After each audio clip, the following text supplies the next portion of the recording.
So, hello, Sonja, from a beautiful Cape, lovely sunny Cape here down the south of the country. How are you today? But I'm happy to be here and to have this chat with you today. Thank you. Yes, I'm looking forward. As I understand it, this is now kind of a deeper dive into the nature, the essence of this work, of constellation work. So, I suggest, if you want, we can start with those basic questions that I think linger in the minds of people when they look at the word family constellations. What is that really about? And maybe you want to have a first shot at defining it in the way. Oh, by the way, I just want to add this because I noticed that as many facilitators there are around the globe, there are as many interpretations of the work. And it's like we need to integrate and incorporate the wisdom of this work to express it in the way that we feel it and see it. So that's why I'm very curious, because you've been working with this for so long, to hear what you say about it. So when I first came across family constellation, the word constellation was very confusing to me. And it's very confusing for a lot of people because the first thing they always ask is, has it got to do something with the stars?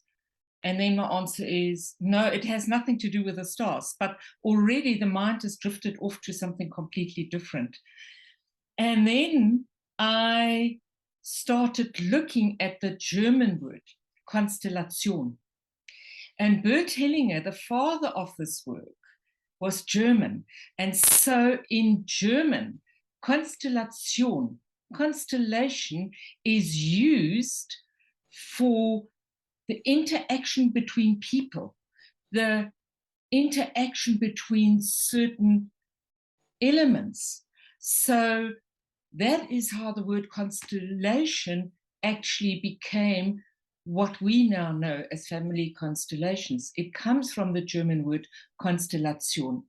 And so when we now look at it, what we really do is we set up a systemic map. And that's really what a constellation is, in a very simplified way for me at this point in time. Yeah, that's very beautiful.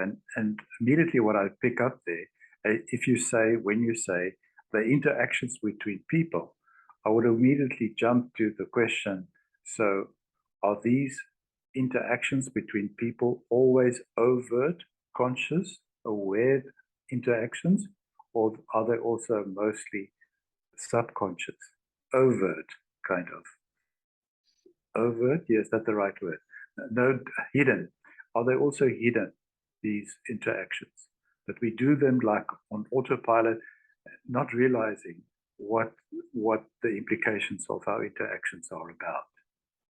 Exactly. So when we ask somebody to set up a constellation, so again, the German word is so beautiful. It's stellen. So it is putting them into a configuration.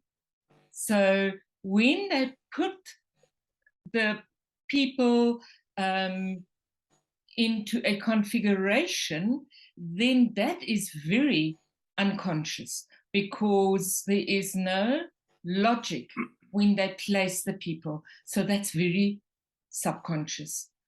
And therefore, there is a trial of some people, they want to do it very logic, and in their logic, they actually get it wrong. So it gives a picture, it immediately creates a picture from which we can work. Beautiful. Reminds me of the Holland, how do you say Holland or Netherlands? The Dutch word is opstellingen. Yes. So also the same effect, that they put it in places, or they put it in a certain ratio or proximity or spatial arrangement from each other. And as you say, the best way to enter this work is to do it with your feelings, almost with an irrational, intuitive placement approach or perspective, and then look at it objectively. Absolutely. So it is, I think the whole work is, when we look at it, is what does your body say? I instruct my clients to say, set it up according what feels right in your body. Mm. And the more you set it up with your body, or you place it with what your body tells you to do, the more accurate we can work from there. There is never a right or a wrong. So I always have this giggle right in the beginning. No matter what you do, you can't get it wrong. And I like that because it puts people at ease right from the word go. Yeah.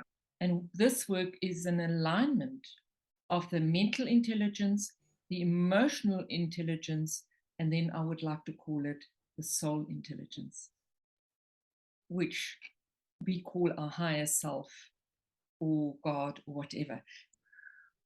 In summary, then, for today, what would you say could be the valuable insights that could be helpful to coaches when they employ these skills and practice them in their relationship to their clients in the corporate environment? First of all, because there is so much emphasis at the moment on mental wellness. It is, everybody's talking about mental wellness. And when is mental wellness complete? When the people feel complete, when there's wholeness.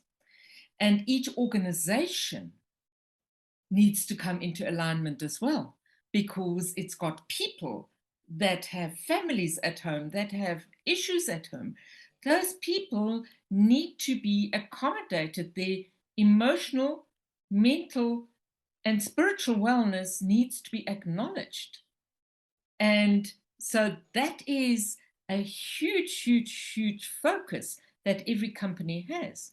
And so as coaches, aren't we so well equipped when we bring this work into the workplace, into the corporates, and into our families?